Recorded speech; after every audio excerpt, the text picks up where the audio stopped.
All right, so today we're diving deep into the world of solid wood flooring. I know it's something a lot of you out there are interested in learning more about, and we've got some great sources to guide us today. 2 articles from Flooring 365, which is a UK flooring company. They do cover a lot of the same ground, these 2 articles, but one of them has some extra little insights, so we'll kind of weave those in as we go. If you're thinking about solid wood floors for your home and want to understand the benefits, how to care for them, and how they compare to other options, this deep dive is for you.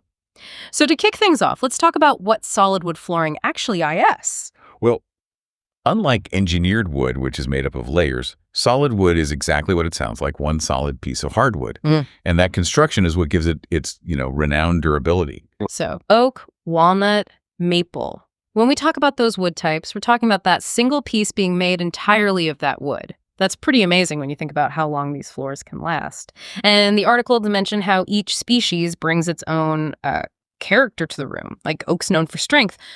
Walnut brings that rich, deep color. It adds a touch of sophistication, maybe. Yeah, absolutely. Choosing the right species is a key step. Really sets the tone for your space. Makes me think. What are the main reasons someone would choose solid wood over, other flooring options? The articles mentioned durability, of course, but I'm sure there's more to it than that. Durability is definitely a major factor for sure. A well-maintained solid wood floor can last a lifetime, really. Easily handle those high traffic areas without, showing too much wear and tear. But the appeal goes beyond practicality, too. Yeah, and it's interesting. They talk about how solid wood flooring almost becomes a part of your home story, like as it ages. Real wood develops a patina. It adds depth and visual interest. Absolutely. It's that natural beauty and character that you just can't replicate with other materials. Real wood just brings warmth and that sense of history to a space. Let's not forget refinishing. If you want to refresh the look, maybe change the stain color down the line, you've got that option with solid wood. Exactly. That's something you can't do with every type of flooring. Exactly. And speaking of long-term value, solid wood flooring can actually boost your property value. Yeah. Potential buyers see it as a mark of quality and luxury, It's an investment that really pays off in more ways than one. Exactly. One of the articles mentions sustainability too, which is something a lot of people are thinking about these days. Yeah. And thankfully, a lot of manufacturers now are committed to sustainable forestry practices. So you can find solid wood options that are beautiful A&D environmentally responsible. That's good to hear. Yeah. Okay, so we've established that solid wood is durable, it's gorgeous, adds value to a home. But what about the upkeep? What do these articles say about maintenance? Well, solid wood's not necessarily high maintenance, but it does require, some specific care to keep it looking its best. Regular cleaning is key, and the articles really emphasize using a soft bristle broom or a vacuum, one that's designed for hardwood floors to prevent those tiny little micro scratches. They can really dull the finish over time. I was just going to say, speaking of things that can damage the finish, moisture is the biggest enemy of solid wood floors. Oh, absolutely. Water and wood, they just don't mix. Especially with solid hardwood flooring, you got to wipe up spills immediately. And the articles also advise against, wet mopping. They suggest using mats in areas where spills are more likely to happen, like kitchens, for instance. Yeah, makes sense. Are there any common misconceptions about caring for solid wood floors? Things you hear a lot? Well, one big one is that you can treat it like any other type of flooring, and people will assume they can use the same cleaning products, the same methods. But solid wood, it really does have its own, unique needs. For example, harsh chemicals, those can strip the finish and make it more susceptible to damage. That makes sense. So regular, gentle cleaning. What about preventing scratches? The articles mention furniture pads and rugs. Yes. Protecting your floors from scratches is essential, really. Using furniture pads under chairs, tables, rugs in high traffic areas, all those things can make a huge difference in keeping your floors beautiful. What about humidity? I know the articles talk about humidity control. Right. Solid wood can expand and contract with those changes in humidity, and that can lead to warping or buckling over time. So the articles suggest aiming for a humidity level between 40% and 60% in your home to prevent that. A lot of people, I'm sure, are wondering about underfloor heating. Can you have that with solid wood floors? You can, but there's a really important distinction. The articles highlight that only water-based underfloor heating systems are compatible, not electric systems. Oh, interesting. Why is that? I mean, electric underfloor heating seems like it would be a popular choice for that added warmth, comfort. Yeah, it does seem like it would be. But the problem is electric systems. they tend to get a lot hotter than water-based systems. Mm-hmm. And that intense direct heat can actually damage the wood. You can get drying, cracking, warping. Water-based systems, they distribute the heat much more gently, evenly.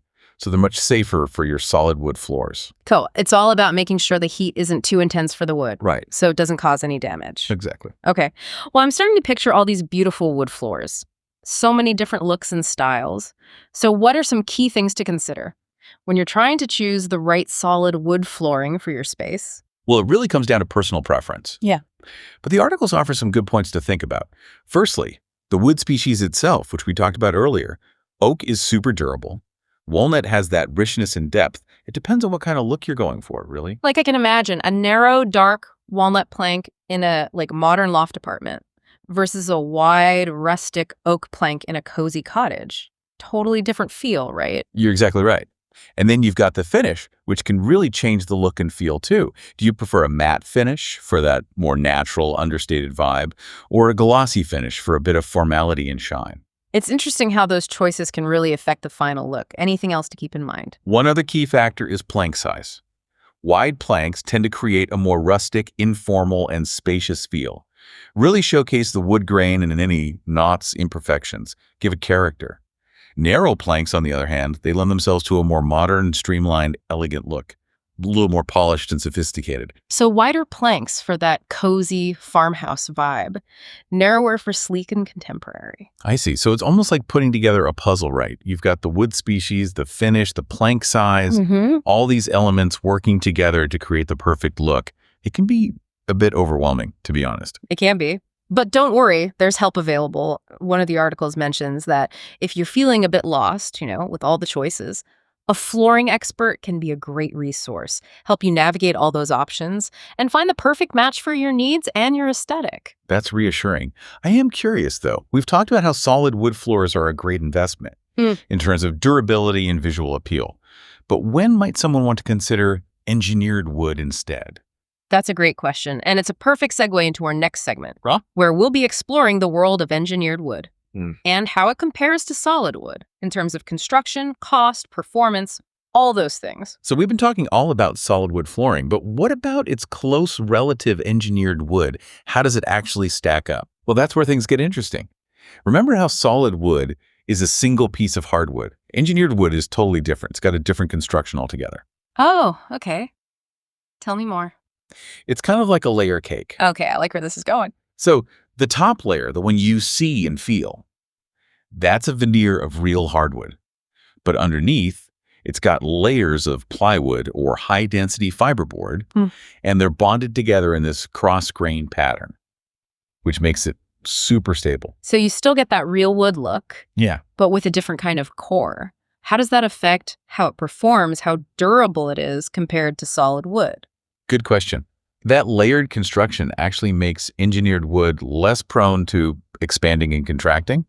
With changes in humidity and temperature, it's a bit more forgiving, you could say. Right. So if you live in an area with really dramatic weather swings, Yeah. or maybe you've got a sunroom that gets a lot of direct sunlight, engineered wood might be a better choice. I see, yeah. So it's more adaptable. But if we're talking purely about durability and the ability to refinish it, which one comes out on top? Yeah, in those categories, solid wood still wins.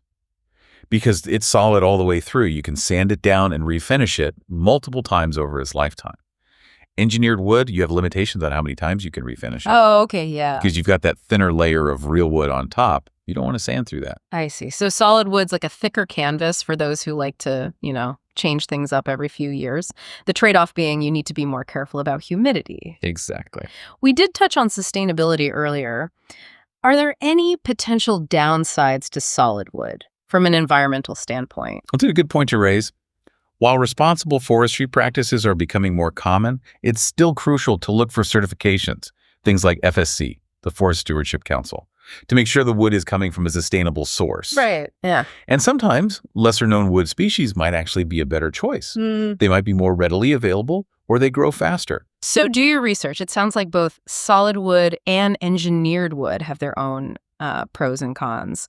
What are the key deciding factors, would you say, for someone trying to choose between the two? I'd say the biggest things to consider are budget, the specific room or area where the flooring's going to go, and your long-term vision for the space. So thinking ahead, and then we talked about style choices, wood species, finishes.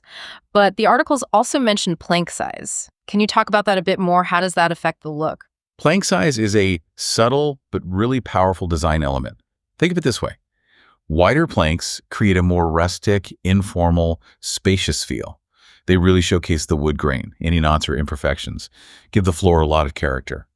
Narrow planks, on the other hand, they tend to create a more modern, streamlined, elegant look, Yeah. a bit more polished. So wider planks for like a cozy farmhouse vibe, Yeah, and narrower for something more sleek and contemporary. exactly. Have you ever seen a solid wood floor that's been refinished multiple times? I'm curious what that does to the wood, how it changes its appearance. Oh, absolutely. I remember one project in particular.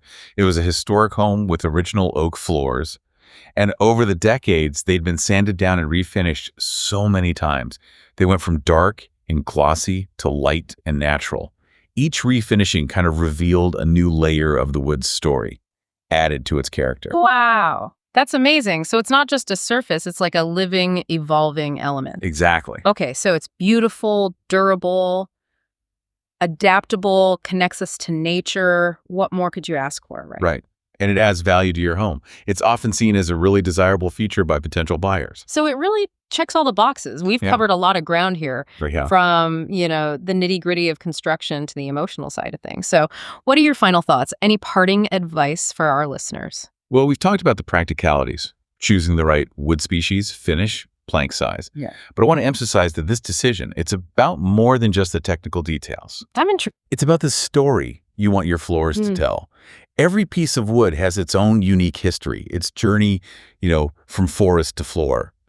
When you choose solid wood, you're not just choosing a material, you're choosing a narrative. It's like each plank has a story of growth and resilience. Exactly. So as you explore your options, I encourage you to really connect with the wood, feel its texture, appreciate the grain patterns, see how it will work in your space. It's like choosing a piece of art that speaks to you. Yeah. Let the wood inspire you. Create a home that reflects your story, your sense of place, your connection to nature. What a beautiful way to put it. It's a good reminder that solid wood flooring isn't just a surface, it's something more. It brings warmth, character, Yeah, history to a home. absolutely. I hope this deep dive has given you everything you need to choose the perfect solid wood flooring for your home. I think it has. We've explored the world of solid wood, its beauty, its durability. We talked about engineered wood, maintenance tips, even that emotional connection people have with these floors. Yeah, it's been great. It has. And to you, dear listener, thank you for joining us on this deep dive. We hope you've learned some valuable things and that you're feeling inspired to start your own flooring adventure. Remember, the perfect floor is out there waiting for you, one that reflects your style, your values, and the story you want to tell.